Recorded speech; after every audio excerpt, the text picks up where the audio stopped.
അസ്സലാമു അലൈക്കും വറഹ്മത്തുള്ളാ. അൽഹംദുലില്ലാ വസ്സലാത്തു വസ്സലാമു അലാ റസൂലില്ലാ വഅലാ ആലിഹി വസുഹബിഹി അജ്മഈൻ അമ്മാ ബഅദ്.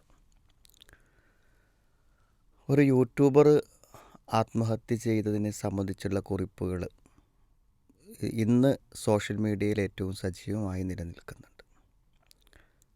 സമൂഹത്തിൽ ആത്മഹത്യയെക്കുറിച്ചുള്ള ആളുകളുടെ വീക്ഷണങ്ങളും ആശയങ്ങളുമെല്ലാം ഈ ഒരു മരണ പശ്ചാത്തലത്തിൽ ധാരാളമായി ഷെയർ ചെയ്യപ്പെടുന്നുണ്ട്. അതിൽ സന്ദർഭത്തിനോട് യോജിക്കുന്നതും യോജിക്കാത്തതുമായ പലതുമുണ്ട്. പക്ഷേ യഥാർത്ഥത്തിൽ ഈ ഒരു ആത്മഹത്യയെക്കുറിച്ച് നമ്മൾ ആലോചിക്കേണ്ടതും ചിന്തിക്കേണ്ടതുണ്ട്. എന്തായിരുന്നാലും അതൊരു കൊലപാതകമാണ്. അതായത് സ്വന്തത്തെ കൊന്നുകളയാന്ന് പറഞ്ഞാലും വേറൊരാളെ കൊല്ലുക എന്ന് പറഞ്ഞാലും അതൊരു കൊലപാതകത്തിൻ്റെ കുറ്റം തന്നെയാണ്. മഹാപാപങ്ങളിൽ ഒരു വലിയ പാപമായിട്ടാണ് അഹ്ലുസുന്നയുടെ ആളുകൾ അതിനെ കാണുന്നത്. അങ്ങനെയൊക്കെ ആണെങ്കിലും നമ്മുടെ പല ബന്ധുക്കളും സുഹൃത്തുക്കളും പല ആളുകളും ആത്മഹത്യ ചെയ്തവരുണ്ടാകും. അപ്പോൾ അവർ നരകത്തിലാണല്ലോ എന്ന് വിചാരിച്ച് വിഷമിക്കുകയും ദുഃഖിക്കുകയും ചെയ്യുന്നതിൽ അർത്ഥമില്ല. കാരണം അതൊരു തെറ്റാണെങ്കിലും അയാൾ കാഫിറായി അവിശ്വാസിയായി പോയി എന്ന് പറയാൻ പറ്റാത്തത് കൊണ്ട് അയാളുടെ തെറ്റുകൾ അള്ളാഹു ശുദ്ധീകരിക്കുകയാണെങ്കിൽ പുറത്തു കൊടുക്കുകയാണെങ്കിൽ അദ്ദേഹം ആ വ്യക്തി സ്വർഗത്തിലേക്ക് വരാം. ഒരു പക്ഷേ മാതാപിതാക്കളുടെയും ബന്ധപ്പെട്ടവരുടെയും ആത്മാർത്ഥമായ സ്വതക്കകളും പശ്ചാത്താപങ്ങളുമൊക്കെ അയാളെ ആ തെറ്റിൽ നിന്ന് രക്ഷപ്പെടുത്തി സ്വർഗത്തിലേക്ക് എത്തുവാനുള്ള വഴി എളുപ്പമാവുകയും അള്ളാഹു സ്വീകരിക്കുകയാണെങ്കിൽ സംഭവിച്ചേക്കാം. അത് എത്രമാത്രം പാപകരമാണെന്ന് ചോദിച്ചാൽ സാധാരണ ഇതിനെക്കുറിച്ച് ചോദിക്കുമ്പോൾ പണ്ഡിതന്മാർ പറയുന്ന തെളിവുകളിലുള്ളത് വലാ തഖ്തുലു അൻഫുസക്കും ഇന്നല്ലാഹ കാന ബിക്കും റഹീമ, നിങ്ങളൊരിക്കലും നിങ്ങളെ കൊന്നു കളയരുത്, അള്ളാഹു നിങ്ങളോട് കരുണയുള്ളവനാണെന്നാണ്. അപ്പോൾ അവിടെ ആത്മഹത്യയെ ശരിക്കും ഒരു കൊലപാതകം അവനവൻ ചെയ്യുന്ന ഒരു കൊലപാതകമായിട്ട് തന്നെയാണ് പറയണത്. അതേപോലെ തന്നെ ഹദീസുകളിൽ വന്നിട്ടുണ്ട് വമൻ ഖത്തല നഫ്സഹു ബിശൈഇൻ ഉദ്ദിബ ബിഹി യൗമൽ ഖിയാമ, ആരെങ്കിലും സ്വന്തമായിട്ട് ആത്മഹത്യ ചെയ്യുകയാണെങ്കിൽ എന്തുകൊണ്ടാണോ അവൻ ആത്മഹത്യ ചെയ്ത് അതുകൊണ്ട് തന്നെ അവൻ ശിക്ഷിക്കപ്പെടുന്നതാണ് ആ ഹദീസിൽ നിന്ന് വ്യക്തമാകുന്നത്. അപ്പോൾ ഒരു വിശ്വാസിക്ക് ഇതിൻ്റെ ഗൗരവം മനസ്സിലാവാൻ ഇത്ര മതി. എന്താണ് യഥാർത്ഥത്തിൽ ഇത്തരമൊരു ആത്മഹത്യയുടെ പശ്ചാത്തലത്തിൽ നമ്മൾ ചിന്തിക്കേണ്ടത് എന്ന് നമ്മൾ ആലോചിക്കേണ്ടതുണ്ട്. ഒരു കാര്യം, അത്ര വലിയ പ്രശ്നങ്ങൾക്കൊന്നുമല്ല ആളുകൾ ആത്മഹത്യ പലപ്പോഴും ചെയ്യുന്നത്. വലിയ പ്രതിസന്ധികളുള്ളവർ ചെയ്യുന്നില്ല എന്നല്ല, പക്ഷേ പ്രശ്നങ്ങൾ താരതമ്യേന നമുക്ക് ചെറുതായി തോന്നാമെങ്കിലും ആ ചെറിയ പ്രശ്നങ്ങളും അവർക്ക് വലിയ പ്രശ്നങ്ങളായിട്ടാണ് വരുന്നത്. ചിലപ്പോൾ ഒരു അഭിമാന പ്രശ്നമായിരിക്കാം.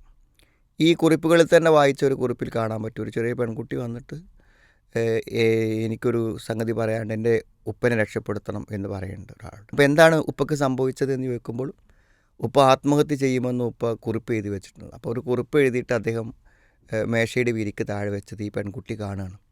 അപ്പോൾ ഉപ്പ ആത്മഹത്യ ചെയ്യുമല്ലോ എന്ന് വിചാരിച്ചിട്ടുണ്ട്. അപ്പോൾ ഈ സംഗതി കേട്ടപ്പോൾ ഉപ്പൻ്റെ നമ്പർ വാങ്ങി വിളിച്ച് അയാളെ പോയി കണ്ടു. അപ്പോൾ സംസാരിച്ചപ്പോൾ കുറച്ച് ആൾക്കാരത്തൊക്കെ ചെറിയ കടം വാങ്ങിയിട്ടുണ്ട്, 1-2 ആഭരണങ്ങളൊക്കെ അദ്ദേഹം പണയം വെച്ചിട്ടുണ്ട്.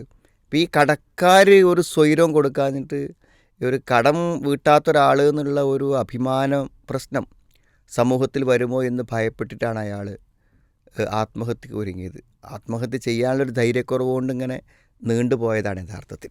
അപ്പോൾ അദ്ദേഹം സാമൂഹികമായി ഇടപെട്ടിട്ട് ആ പ്രശ്നം പരിഹരിച്ചു കൊടുക്കുകയും അയാൾ അതിൽ നിന്ന് രക്ഷപ്പെടുത്തി കൊണ്ടുവരികയും ചെയ്തു. അപ്പോൾ ഇത്തരത്തിൽ നമുക്ക് പരിഹരിക്കാൻ കഴിയില്ലെങ്കിലും മറ്റൊരാൾക്ക് വളരെ ഈസി ആയിട്ട് പരിഹരിക്കാൻ പറ്റുന്ന കാരണങ്ങൾക്കാണ് ചിലപ്പോൾ ഒരു വാക്കുകൊണ്ട് തീർക്കാവുന്ന പ്രശ്നങ്ങൾക്കാണ് പല ആളുകളും ആത്മഹത്യക്ക് ഒരുങ്ങുന്നത് എന്നുള്ളതാണ് സത്യം.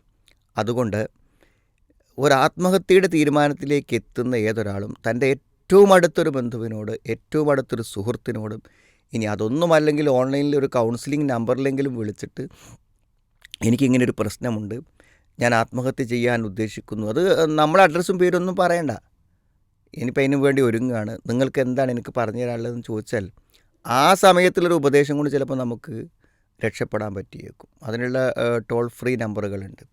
അപ്പോൾ സ്വാഭാവികമായിട്ട് ചിലപ്പോൾ ഒരു ഫോൺ ചെയ്യുന്നതോടുകൂടി നമ്മളെ മാനസികാവസ്ഥ പോലും എന്ത് ചെയ്യും, മാറുന്നുള്ളതാണ്. അപ്പോൾ നിസ്സാരമായ പ്രശ്നങ്ങൾക്കാണ് ആളുകൾ ആത്മഹത്യ ചെയ്യുന്നത്. നമ്മളെ സംബന്ധിച്ചിടത്തോളം വലിയ പ്രശ്നമാണെങ്കിലും അത് മറ്റുള്ളവർക്ക് മുന്നിലെത്തുമ്പോൾ ചെറിയ പ്രശ്നങ്ങളായിരിക്കും. മറ്റൊരു കാര്യം, ആത്മഹത്യ ചെയ്യുന്ന ആളുകളെ സംബന്ധിച്ചിടത്തോളം അവരുടെ പ്രശ്നം അവർക്ക് പരിഹരിക്കാൻ കഴിയില്ലെന്നതാണ് അതിൻ്റെ കാരണം. അങ്ങനെ വരുമ്പോൾ അതാരെക്കൊണ്ടും പരിഹരിക്കാൻ പറ്റാത്തതാണെന്ന് വിചാരിക്കുന്നതിലാണ് അവർക്ക് അബദ്ധം പറ്റുന്നതെന്നുള്ളതാണ് വസ്തുത. പിന്നെ പൊതുവേ നമ്മുടെ പിന്നെ ആത്മഹത്യാ പ്രവണതയുള്ള ആളുകളുണ്ടായിരിക്കും. രോഗപരമായ ഒരു ലക്ഷണം നിൽക്കും. എന്തെങ്കിലുമൊക്കെ പിന്നെ വിഷാദ രോഗങ്ങൾ വന്ന ആളുകൾ, അവർക്ക് ആത്മഹത്യാ പ്രവണത എന്നുള്ളത് അവരുടെ രോഗലക്ഷണമാണ്. അപ്പോൾ ഇത്തരം ആളുകൾ എന്ത് ചെയ്യുമെന്ന് വിചാരിച്ചാൽ ഒരു അവസരം നോക്കി നിൽക്കുകയായിരിക്കും ചെയ്യും.